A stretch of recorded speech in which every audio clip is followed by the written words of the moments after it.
উন্নয়নের ধারায় রাজ্য এগিয়ে যাচ্ছে বলে জানিয়েছে মুখ্যমন্ত্রী।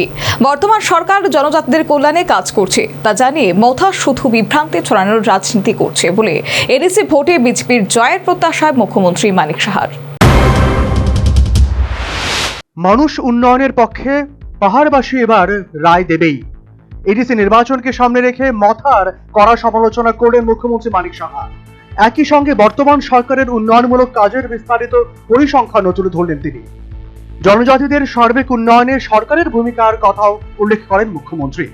রবিবার এডিসির 10 কুলাই চম্পাহাওড় কেন্দ্রের বিজেপি প্রার্থী বিমল দেববর্মার সমর্থনে এক জনসভায় যোগ দেন মুখ্যমন্ত্রী। সভায় উপস্থিত ছিলেন প্রাক্তন সাংসদ রেবতী ত্রিপুরা, ছিলেন দলের অন্যান্য নেতৃত্বরা। মুখ্যমন্ত্রী বলেন, শিক্ষাক্ষেত্রে একাধিক নতুন উদ্যোগ নেওয়া হয়েছে, স্বাস্থ্য পরিষেবার উন্নয়নে নতুন প্রকল্প চালু হয়েছে, গ্রামীণ যোগাযোগ ব্যবস্থার উন্নয়নেও কাজ হয়েছে, কর্মসংস্থানের নতুন সুযোগ তৈরির কথাও তিনি উল্লেখ করেন। তিনি অভিযোগ করেন, বিরোধীরা উন্নয়নের কাজ অস্বীকার করছে, মথা মানুষের মধ্যে বিভ্রান্তি তৈরির চেষ্টা করছে বলেও মন্তব্য করেন। উন্নত মানের একটা রাজ্য হচ্ছে, সেই দিকে আজকে উজ্জ্বল নক্ষত্রের মতো সারা ভারতবর্ষের মধ্যে বিভিন্ন প্যারামিটারে আজকে যদি দেখেন ত্রিপুরা একটা বিশেষ স্থান নিয়েছে। সেই জায়গায় দাঁড়িয়ে এডিসির মধ্যে আমরা কি দেখছি, সেখানে করাপশন, একটা ভ্রষ্টাচারের সরকার। আগে কমিউনিস্টরা করেছেন, এর আগে ছোট ছোট পার্টি তারাও করেছেন, আর কংগ্রেসের কথা বলে তো লাভই নেই।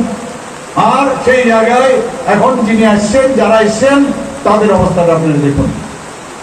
এখন তো দেখছি যে মাটির পায়ের নিচে মাটিও আস্তে আস্তে সরে যাচ্ছে। যেখানে যাচ্ছি খালি জনজাতি ভাই বোনেরা আসছেন ভারতীয় জনতা পার্টির পতাকা তলে যোগদান দেওয়ার জন্য। এখন ব্যক্তিগত আক্রমণ আরম্ভ করেছে, একটা ডিভাইড করার চিন্তা ভাবনা করছে, আর থামসা বলছে, নিজেরাই থামসা মানছে না। এখন ফান্ডামেন্টালিস্ট বাঙালি মুসলিমদের তাদের সাথে যোগ দিয়েছেন। এটা এদিনের সভা চলাকালীন হঠাৎ বৃষ্টি শুরু হয়, তবুও কর্মী সমর্থকদের উৎসাহে সভা বন্ধ হয়নি। বৃষ্টি উপেক্ষা করেই সভা চালিয়ে যান নেতারা। সভা থেকে বিজেপি প্রার্থীকে বিপুল ভোটে জয়ী করার আহ্বান জানানো হয়। চলমান উন্নয়ন প্রকল্প এবং ভবিষ্যৎ পরিকল্পনার কথাও তুলে ধরা হয়। রাজনৈতিক পর্যবেক্ষকদের মতে এই সভা নির্বাচনী লড়াইয়ে গুরুত্বপূর্ণ বার্তা দিল। Bureau report, news vanguard.